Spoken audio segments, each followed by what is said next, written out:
Sérgio, eu queria que você desse a informação do que foi passado pelo Vasco hoje em relação a Rayan, que no final das contas parece que foi uma venda ruim, mas não foi. Exatamente porque essa gente incompetente, incapaz lá atrás, não deixou o Vasco ser dono do Rayan.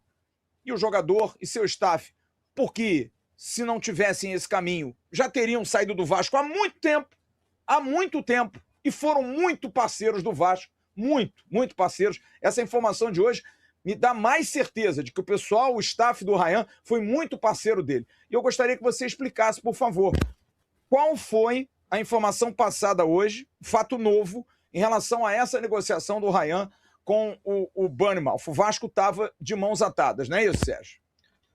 Praticamente, Flávio, vamos lá, vou tentar explicar o contexto para todo mundo entender. O contrato do Rayan, assim como praticamente todos os jogadores, promessas no futebol brasileiro, tinha uma cláusula de rescisão. A cláusula de rescisão nada mais é quando um clube comprador vem até o seu time e ativa essa cláusula de rescisão, que tem um valor geralmente acima do valor de mercado para proteger o jogador, o clube não tem o que fazer. Ele paga a cláusula, negocia com o jogador e leva o jogador, se assim for o caso. O contrato do Rayan, não agora quando foi renovado, mas lá atrás, quando ele tinha 16 anos, que ele estava assinando os seus primeiros contratos profissionais, tinha uma cláusula chamada de uma cláusula secreta, uma cláusula oculta, algo assim, e que mudava um pouquinho o cenário, deixando o Vasco de mãos atadas. Essa cláusula nada mais era do que o seguinte: caso o Rayan ou o atleta, não o lado do Vasco, mas o lado do atleta, o jogador, a família, o empresário, o lado do atleta, quisesse sair para algum time e recebesse uma proposta abaixo do valor da cláusula, a cláusula de rescisão geralmente protege o clube para que ele não precise vender por valores abaixo. No contrato tinha uma cláusula secreta, digamos assim, que esse foi o termo usado na nossa conversa, e que era um valor abaixo da cláusula de rescisão convencional. Ou seja, se um clube chegasse para o Vasco, eu quero comprar o Rayan, e o Rayan não sentisse interesse, só pela cláusula tradicional, convencional de todo o contrato. Agora, eu chego aqui, eu quero o Rayan. Se o Rayan quiser ir e o clube oferecer um valor abaixo da cláusula convencional, o Rayan tinha a possibilidade, junto com seus empresários, de impor, não vou dizer, não é bem essa palavra, mas tinha de forçar a situação protegido contratualmente. Então, assim, o Vasco estava de mãos atadas em muitos casos nessa negociação. O Vasco não tinha barganha, não tinha margem de negociação, porque tinha uma cláusula em contrato que dificultava que o Vasco mandasse na negociação, basicamente. Como o Vasco conseguiu vender a venda do Rayan por 35 milhões, foi abaixo da cláusula convencional, a cláusula de rescisão, mas foi acima dessa cláusula extra, ou seja, o Vasco poderia ter vendido por até menos e não teria culpa, porque tinha uma cláusula em seu contrato. Mas o Vasco conseguiu negociar com o Bournemouth, conseguiu subir esse valor para um valor entre as duas cláusulas, podemos dizer assim. Então essa venda foi vista pela circunstância, pelo pouco poder de negociação que o Vasco tinha no contrato do Rayan, foi visto dentro de São Januário como uma venda boa, porque o Vasco poderia ter vendido por um valor ainda menor e não poderia fazer muita coisa por questão contratual. Basicamente isso, Flávio. E importante que a gente diga aqui, e quando a gente tem que elogiar, a gente elogia, e quando a gente tem que criticar, a gente critica, eu tenho mais informações sobre esse negócio do Rayan. Muito mais informações. Porque o contrato era ainda pior do que esse. Era pior. A SAF, já no início, preocupada com isso, mesmo numa gestão temerária, e a gestão Pedrinho conseguiram dar uma mudada, como foi no caso do Andrei Santos, que o Andrei Santos, para quem não lembra, foi a primeira medida do Vasco SAF em agosto de 2022, porque senão o Andrei Santos sairia de graça do Vasco. A situação do Rayan antes desses papos era basicamente o seguinte: por mais que o Vasco vendesse o Rayan, mais o percentual do Rayan era maior. O Rayan era mais sócio dele no negócio quando o valor fosse mais alto. Algo completamente fora dos padrões. Louco, completamente louco. Por quê? Porque como se devia muito, como não se dava valor à base, como se vendia mal, o que o Vasco fazia? Dava pedaços, percentuais. E chegou uma hora que alguém botou o pau na mesa e disse assim, não, peraí, cara. O clube é maior do que o jogador. Só que aí tem papel assinado. E aí que eu digo, o pai do Ryan, o Valquimar, tem procuração nenhuma. Os empresários do Ryan foram ponta firme para cacete. E o Ryan mais, sabe por quê? Porque o Ryan já podia ter ido embora, ó, há muito mais tempo. Ah, mas ele não estava jogando nada no Vasco. Ele deve ao Fernando Diniz tudo que ele melhorou ano passado. Claro. Mas ele, antes disso tudo, ele sempre foi jogador de seleção, de todas as seleções de base. Foi incluído numa lista há 2, 3 anos atrás entre os 10 jogadores mais valorizados sub-18 do mundo. Do nível aí de Lamal, de todos esses moleques que estão pintando por aí. Mas ele preferiu, porque foi um pedido, eu já falei isso aqui, e isso eu posso falar porque eu vivi essa história. Foi um pedido do avô dele, morador da Barreira, que disse, meu filho, não saia do Vasco sem dar algo ao clube que te formou. Você deve o que você tem hoje na vida ao Clube de Regatas Vasco da Gama. Palavras do avô dele. E o pai dele está aí para confirmar. Eu não sou aqui de ficar criando historinha, não. Não sou aqui por like nem nada. Então, só para a gente dar ponto aos is.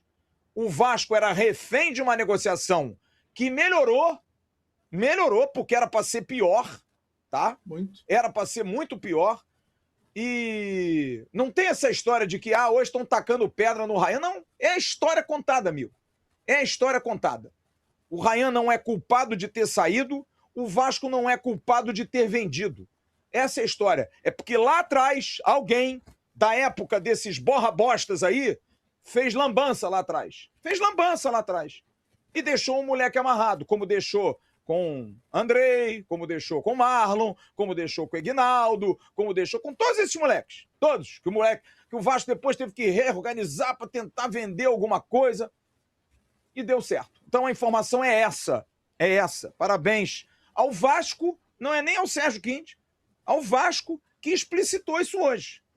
Agora, se não é verdade, se é mentira, mentira do Vasco. Porque falou hoje para todo mundo, não foi, Sérgio? Estavam todos os jornalistas lá. Todo mundo ouviu essa mesma história, né? Então é isso aí. E, Flávio, um detalhe, os outros diversos temas que nós vamos trazer aqui foram levantados por parte da imprensa, foram questionamentos ao Admar. Esse ponto do Ryan foi quase que um comunicado. O Vasco que quis, Perfeito. Quero falar algo para vocês, e explicou. Então foi algo que partiu do próprio clube para todo mundo que estava lá, né? Se outros não noticiaram, mas partiu para todo mundo. É isso aí. Então vim com conversinha, com papinho, que o Atenção Vascaínos não enche o nosso saco, deixa a gente trabalhar, tá? O incompetentes, incapazes, politiqueiros baratos que arrebentam o Vasco. O problema do Vasco hoje está mudando, mas muito por conta de vocês. Eu tenho muitas discordâncias do atual presidente do Vasco, muitas discordâncias, principalmente no departamento de futebol, que está melhorando muito. Mas uma coisa que eu concordo com ele é quando ele fala da política do Vasco. Ô povo difícil, tá? Ô povo complicado. O pessoal puxa para trás o tempo todo. E, Flávio, bom, Sérgio Quinde, vamos falar sobre planejamento. Só um vamos lá. Para complementar esse assunto, uma preocupação, né, que nos gerou ao saber dessa situação. Fiz questão de perguntar, mas e as próximas promessas, né? Vocês estão revisando os contratos para não acontecer de novo, Importante. né? Para não correr o problema de acontecer com não. Falou que não, agora não tem nada parecido com isso, que era realmente... Perfeito. Foi claro que era algo que realmente estava muito esquisito, muito diferente. O Ryan foi o último, então. O último negócio teoricamente mal feito, né? Teoricamente mal amarrado, sim, né? Basicamente é isso, né? Tá certo. Bom, é importante esclarecer isso aqui. Mas vamos lá, vamos falar um pouquinho sobre como é que o Vasco mexeu nesse mercado aí para contratar hoje, apresentar mais 2 jogadores. Foram 2, o quinto e o sexto reforços que o Vasco conseguiu trazer hoje. E gastando aí cerca de 20 milhões, o Vasco praticamente contratou todos os jogadores, né? Jogadores talvez aí tirando quem? O Cuiabano é compra, é empréstimo com opção de compra de 10 milhões. com metas, o Rojas. Spinelli é compra também, o Rojas talvez seja o único que é empréstimo com opção de compra, mas enfim. Mas os demais não, todos. O Saldívia foi comprado, né? A galera toda aí que chegou agora foi comprada. E o Admar Lopes explicou isso, da questão do enxugamento da folha e principalmente da responsabilidade que o Vasco tem hoje com essa equipe de manter seus compromissos em dia e que isso é fundamental, mas tem uma matemática aí, né? A saída de alguns jogadores, o enxugamento de alguns, 15 saindo. Enfim, queria que você explicasse isso que foi falado, Sérgio. Então, Flávio, ele deixou claro que desde o início, né, não só hoje, mas desde as primeiras coletivas do ano, ele sempre enfatizou a importância dessas saídas para poder aliviar a folha e, com isso, ser possível trazer novos jogadores. Né, a saída do Ryan e do Verratti, por exemplo, que ganhavam salários altos, foram fundamentais para que hoje o Vasco pudesse estar anunciando outros nomes com salários também considerados interessantes, né, a nível de campeonato brasileiro. Mas mesmo assim, para você ver como que o Vasco se movimentou, eu acho que nenhum torcedor questiona a melhoria do elenco. O elenco desse ano é melhor do que o elenco do ano passado. E a folha do salarial baixou. O Vasco hoje tem uma folha menor. Dá para dizer que por volta de uns 16 milhões é a folha dos jogadores do Vasco para essa temporada, uma folha menor do que o do ano passado e um elenco que foi qualificado. E essas compras, nesses gastos, você vê o Vasco ativo no mercado, não só em vendas, mas também em negociações, é muito importante enfatizar que tudo rigorosamente em dia. Né? Desde a RJ, né, da recuperação jurídica que o Vasco fez no ano passado, que está sendo devidamente paga, todas as negociações posteriores, o Vasco não deve absolutamente nada a ninguém. Clube, empresários, jogadores, está tudo rigorosamente em dia. Então mostra que o Vasco está mudando está ajustando, né, o seu planejamento, focando nessa melhoria financeira, né? Sem dúvida alguma. Então, isso é importante, um enxugamento da folha, compromissos em dia, a RJ dando diretriz, a gente tem falado disso aqui, que é um clube hoje sob intervenção judicial, gente. Para comprar uma caneta, você precisa passar. Por isso que, quando inclusive o jornalista Mauro César Pereira até levantou na sua rede social o tema de que como é que o Vasco estaria contratando, o Vasco veio logo a público se esclarecer, e a gente trouxe aqui esclarecimentos de que é algo que passa pela RJ, pelo administrador judicial do Vasco, porque é básico, você precisa, para alimentar a sua máquina para que ela produza e consiga pagar as contas, você precisa investir nela. E isso foi passado, porque o administrador judicial ele não quer saber, ele quer que o dinheiro esteja na conta todo dia, todo mês, para pagar aqueles compromissos. Então, o futebol tem um pouco disso. Então, o Vasco está fazendo investimentos para melhorar a sua qualidade, para poder, dentro de um planejamento, você vê, o Vasco faz pagamentos aí em jogadores que vão durar 3 anos, cara. Não é um pagamento, ninguém paga à vista jogador. Como eu já disse aqui, não é o Admar com uma pastinha que vai à rua, não. Ele tem um planejamento, ele tem um plano, ele tem o contato com o financeiro para saber, posso puxar daqui, posso puxar, até puxar para menos. Até sair com um budget para fazer um investimento. Olha, você tem 10 milhões. Se ele conseguir por 8, botou 2 para dentro, melhor. E isso vai acontecendo, entendeu? E aí entra a expertise de um cara que trabalhou na Europa, do próprio Carlos Amodeu, que fez negociações grandes quando era dirigente, por exemplo, do Grêmio, o Arthur, quando foi para o Barcelona. Enfim, então você tem gente ali dentro experimentada, que está conseguindo dar um básico nível. E esse enxugamento passa por alguns jogadores. Por exemplo, o atacante GB, informação que a gente deu hoje, na verdade, dada pelo companheiro Thiago Guimarães, jornalista, o GB, o Carlos Leite, empresário dele, está em Fortaleza, discutindo a ida do GB para o Fortaleza. O Fortaleza que já pegou o Paulinho, lateral direito, deve levar o GB que está no jogo amanhã. Muita gente pergunta, mas o GB não está emprestado? Não, ainda não. Mas há uma negociação em curso, confirmada pelo staff do jogador, informação, como eu disse, do jornalista Thiago Guimarães, e o GB, que está perdendo espaço, né, Sérgio? Está chegando aí o Spinelli, apesar de que ele entrou domingo, mas me parece que é legal para ele dar uma rodada, porque no Vasco ele não vai jogar, né, Sérgio? É importante, Flávio, um jogador que conta com prestígio da diretoria da comissão a longo prazo. No momento, ele não conseguiu performar para dar um retorno imediato. Então, como é um atleta do Vasco, né, é importante ele ter possibilidade, mas não vai parar por aí, tá? Outros jogadores também, o Vasco ainda segue no mercado tentando negociar outros jogadores, alguns em definitivo, outros por empréstimo, que também não vem tendo, né, oportunidade de minutagem nessa temporada.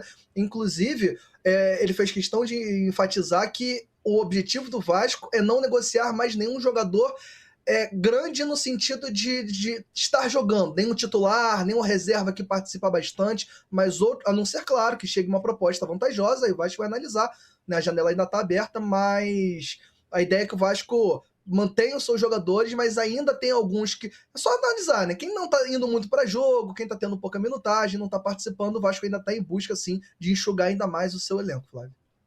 E aí, rapaziada, o que vocês acharam dessas informações do Sérgio Kind trazendo fresquinha lá do CT Moacir Barbosa? Admar Lopes hoje abriu a caixa preta, falou a respeito da situação da venda do Ryan, né? Uma coisa grave que já vinha acontecendo há muito tempo aí nas direções anteriores, né? As presidências que davam, né, um mole, né, nas negociações, não davam tanto valor aos nossos crias, vendiam por qualquer preço, então acabavam aí fazendo maus contratos com os crias e dessa vez deu tudo errado. O Ryan, que surgiu aí como uma grande revelação, a maior joia do Vasco da Gama nos últimos tempos, teve uma venda considerável, hoje muito boa, por causa da boa vontade do Ryan, do staff e principalmente da família do jogador, que quiseram recompensar o Vasco por tudo que fez pela família do Ryan e também do Valquimar, quando o Valquimar foi jogador do Vasco. Diga aqui o seu comentário a respeito do que você achou dessas notícias importantes, esclarecedoras que o Vasco deu hoje, né, em relação ao nosso Ryan e também as outras informações sobre saída do GB e alguns jogadores aí que podem estar chegando no time do Vasco.